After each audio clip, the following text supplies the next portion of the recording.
And so that's what we did. And you left there, and then he...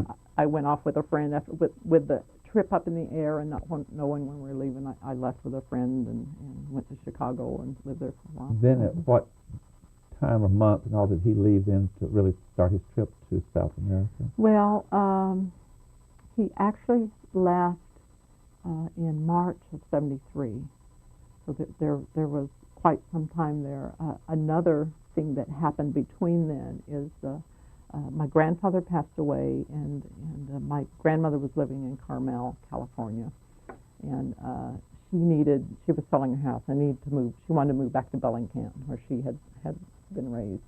And so when that happened, and all these mechanical problems and frustrations with the boat and getting it there, Dad said, he kind of changed his focus. He said, what I really want is to have this boat in Alaska. Whether or not I take it myself is I'd like to do it, but it's not that important. So he hired from Houston, out of Houston, a boat delivery service that was going to take the boat around for him and meet him in Monterey. Well, Monterey is right next to Carmel, where Mom and Dad had to go to help my grandmother move. So that's what they did. He signed a contract and say they were pilots, a company with a couple of folks, and they took boats around all the time. So they were going to do that. And so Mom and Dad went to California to wait for the boat and get my grandmother moved and that sort of thing. But that's not what happened. The owner of the company actually abandoned the boat in Tampico, took a fair amount of Dad's money, made him believe that the boat was making progress on its way, when in fact it wasn't. And Dad got suspicious because he wouldn't send him receipts and paperwork and that sort of thing. So Dad checked with the Mexican government, and he got a telegram from a fellow down there and said, you better come down here. They're about to seize your boat for non-payment of mortgage fees in Tampico. So Dad had to jump on a plane and go to Tampico and bring the Red Dog back to Galveston, get it out of port down there and bring it back. So after that happened, he said, okay, I'm going to do it myself. So he made plans to do that. Mom was going to go back and wait in Arkansas again for him. I was long gone somewhere by then. But there was a fellow at the marina there that kind of got to know Dad a little bit. He stopped and chatted with him. He said, well, if you're going by yourself, I'll go with you. I have a daughter in Santa Barbara, and I'll jump off there. I'll help you crew the boat and cook and that sort of thing. And so Dad said, okay, but, this is not a leisurely trip. We're just going to go port to port to port so I can get around and get up there. And he said, okay. But they got in a storm on the Gulf of Mexico. And now, what time had they left this time? What month? March. March. So they're going to get possibly into the hurricane season? Not with the boat. The boat Dad got the boat running full speed again. Yeah. So you'd be out before that. Right. He planned to be around before the hurricane season. Maybe it was February. I had my dates wrong there, but he was going to have time. Yes. And but they got in that storm in the Gulf of Mexico, and the fellow's name was Irving. He got very ill, and I think he got ill in Port Isabel before they left. But with that storm, it didn't help, And Dad had to. They had planned to go around the Yucatan, and Belize was going to be their first port of call. But he was so ill, he had to find the nearest place to the hospital. So they went into Progreso, Mexico, and put Irving in the hospital, and then Irving flew home the next day. So from that point on, Progreso on, Dad was alone. And then he continued on his trip on down to Panama, and then back up the coast to, on the way he was stopping at different ports. And taking some time. Yeah, Belize he stopped, and he wasn't doing really well part of the time. Just a different climate, from a temperate to a torrid climate, and he wasn't eating right. He wasn't in it. A 47-foot boat really needs a couple of people to handle, so he was handling this himself, and arranging ropes and things so when he went into port he could hurt. It was very stressful for him. So he wasn't feeling. In your book, you also talk about not only the health problems, but some other crises all the way down through Panama. We're just out of time, and The great Okay. news is to our viewers that we'll get you to Alaska next week. He did make it, and so our panel and I will pick up with that. And our guest has been Nancy Owens Barnes, and her book is South to Alaska, From the Heartland of America to the Heart of a Dream. And it's just a wonderful story. It's a very humanistic story. And it also shows great pioneer spirit and incredible courage on the part of her father, who did this wonderful trip. Please join us again next week at this very same time, when we will continue our conversation with Nancy Owens Barnes and her book, South to Alaska. Until then, please have a good week. I am Tony Stewart.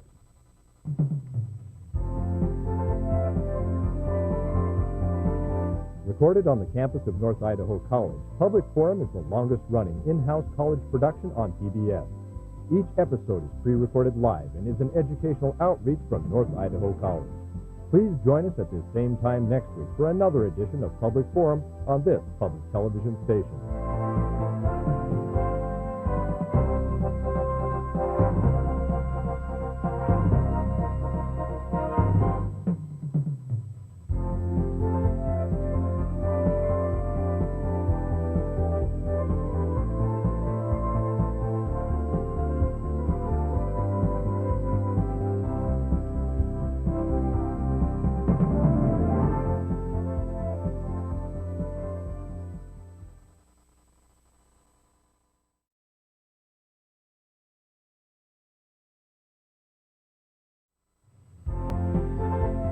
Welcome to Public Forum, a community outreach program produced at North Idaho College on the shores of Lake Coeur d'Alene.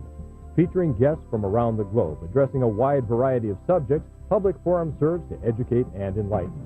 Please join host and moderator, political scientist Tony Stewart, in welcoming today's guest. Welcome to part 2 of a 2-week series with our guest, who is the author of a book called South to Alaska, From the Heartland of America to the Heart of a Dream. And for you viewers who were not with us last week, we dealt with her father, who is the subject of this book, and his wonderful desire to build a boat, which he did, and he called it the Red Dog, and he built it in his backyard in Arkansas, and then he sailed and went from Arkansas down the Mississippi, Arkansas River, Mississippi, over down to Panama and back up to Alaska. And so we got about halfway through the trip last time, and we will continue, but let me welcome to the program Nancy Owens Barnes, who is the daughter of the subject of the book, as I said. She holds a Bachelor of Arts degree from Vermont College of Northwich University, and she is in the field of creative writing. Nancy, welcome back to the program. We were just so intrigued with this story, and we're very pleased to have our regular panel back to continue the story.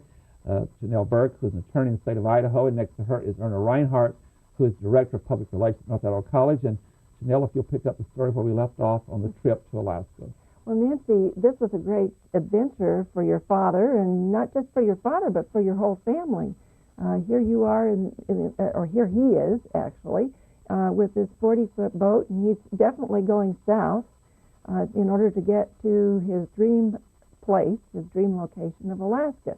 So we're going south, and we're in progress. You're a wonderful storyteller. Can you continue with this adventure that he had? Oh, absolutely. I think when we left last time, he had just left Progresso, so from Progresso he was now alone. And his first port of call after Progresso was Belize. Then it was Belize City in British Honduras. They've changed that now. And he had a problem in Belize.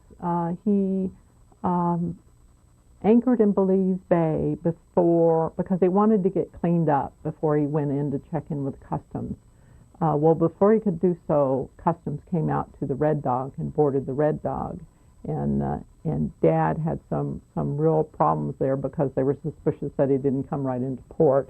And so they took Dad to the Customs office and interrogated him there for a couple hours. And he came very close to being arrested and them seizing the Red Dog by not going into port right away. So he had some real problems there, which also kind of put a damper on the rest of his trip, because he thought, well, if I've got these problems here, what am I facing down the road, or so to speak, down the road, the next ports that I have to go to. So So that was quite a trying time for him because he'd never been in a situation like that, and he just answered the questions as best he could. He didn't speak Spanish, although they had some English speaking agents there. It was all heavily accented, and so he had a problem understanding a lot of what they said. But it worked out in the end, and they let him leave the next day. He thought Belize looked very interesting. He wanted to stay and walk around town, but he thought, I better move on. And so that was a difficult time for him. And so from Belize to the Panama Canal, he didn't plan any more ports, and that was about 1,000 miles away. So he was only stopping when he really needed to. He had a 2,000-gallon fuel tank on the boat, so which he did on purpose to make sure he didn't have to stop all the time and refuel. So. Did he carry cash with him, or did he carry money with him in order to be able to trade if he needed to? Yeah, he turned a lot of his money into pesos, but as it turned out around his trip, the really only places he needed those pesos were in Progreso, and then at the end of his trip at Manzanilla, his last port of call in Mexico before he got back to the United States. Otherwise, everyone took American money, so he didn't really have any problems that way. All right. So continue. He went through the Panama Canal, and how was that? He's in a 47-foot boat that he's built, and there must be a lot of very large, massive boats going through the canal at the same time. Yeah, that was quite an experience for him.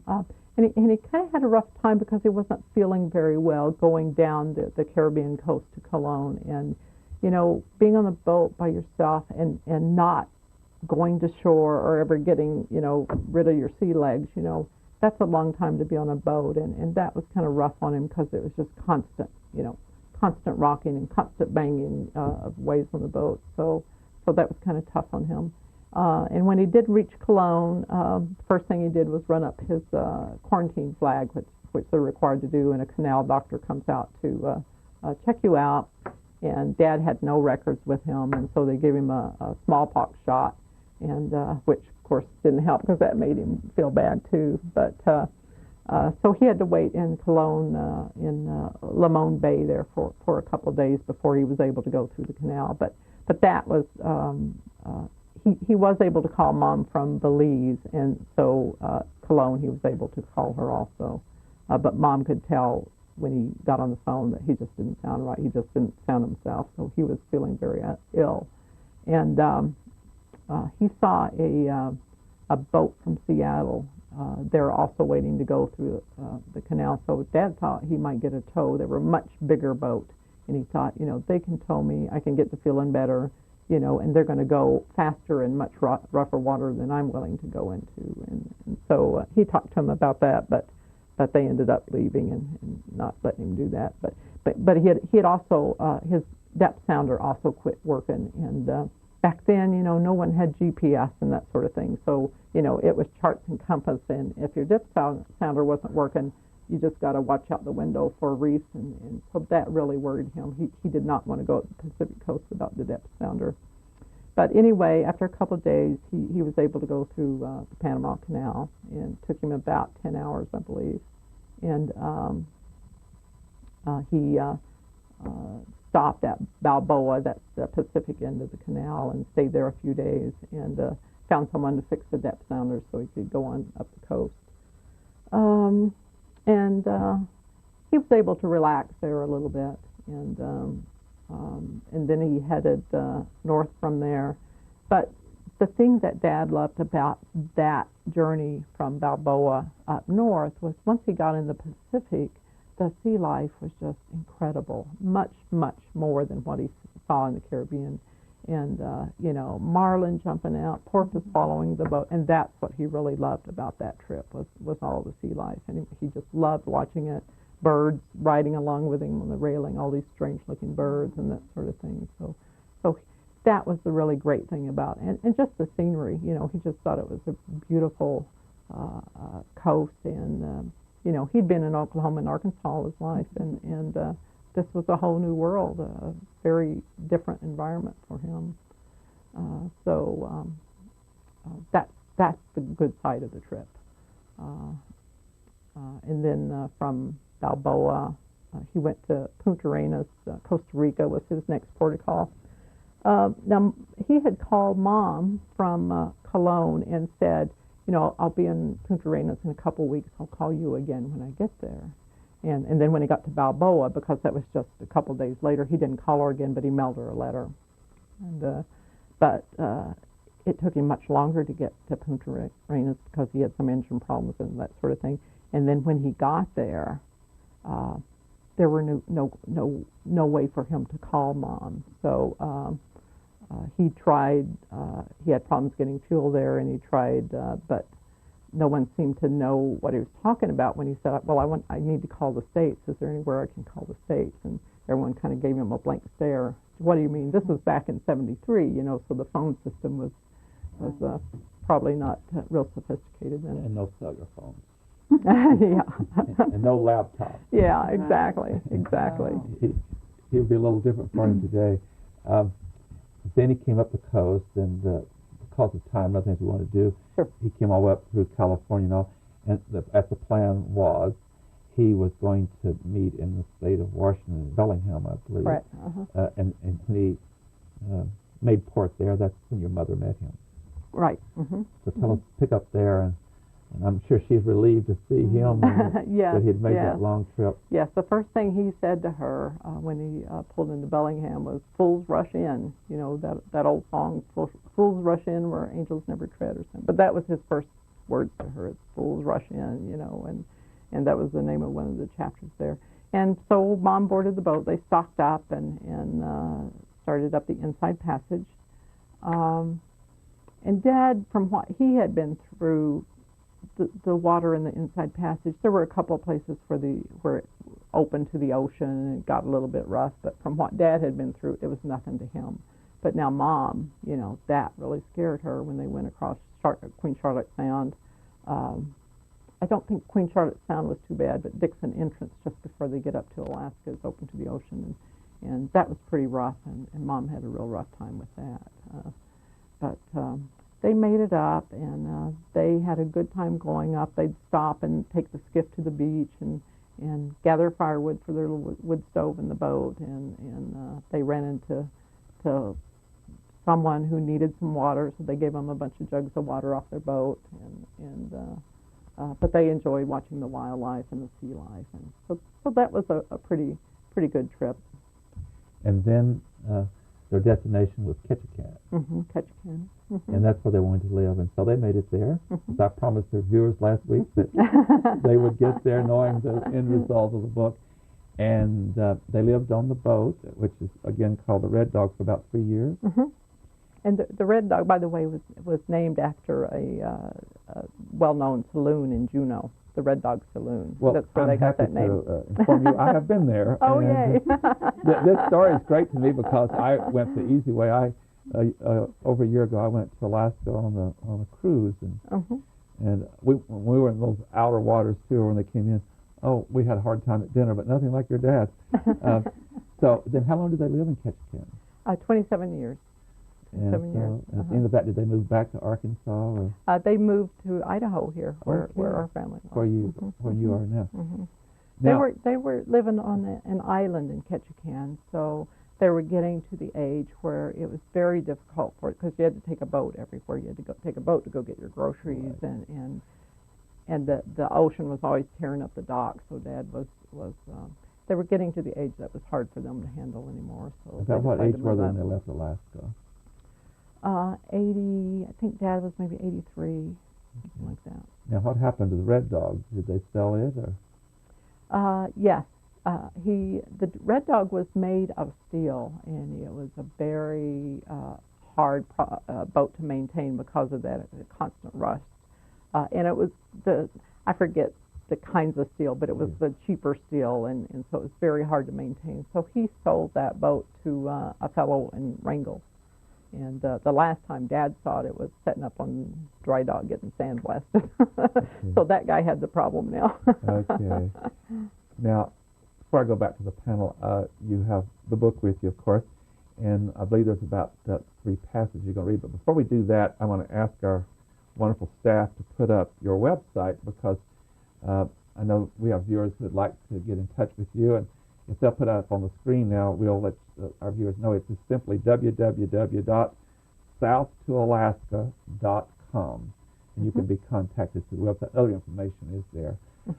Now, tell us what passage you're going to read. I think that our viewers would love to hear from your writing style. Sure.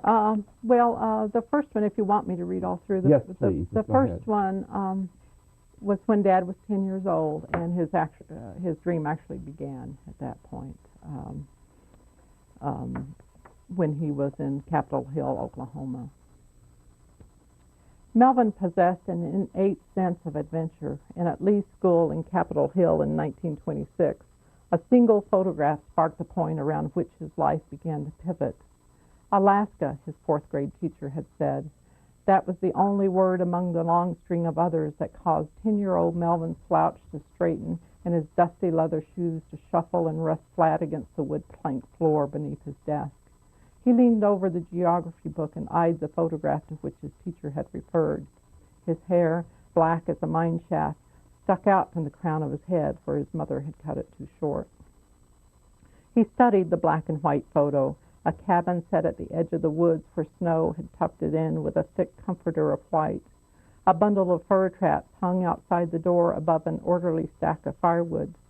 Smoke curled from the chimney like the genie from a magic lamp.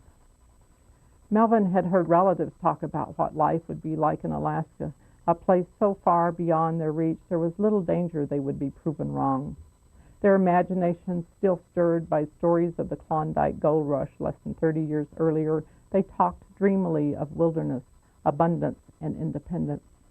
Melvin envisioned the cool rush of rivers in the distant north, of having his own cabin one day, of living near the mountains with lakes and streams where he could hunt, fish, and trap.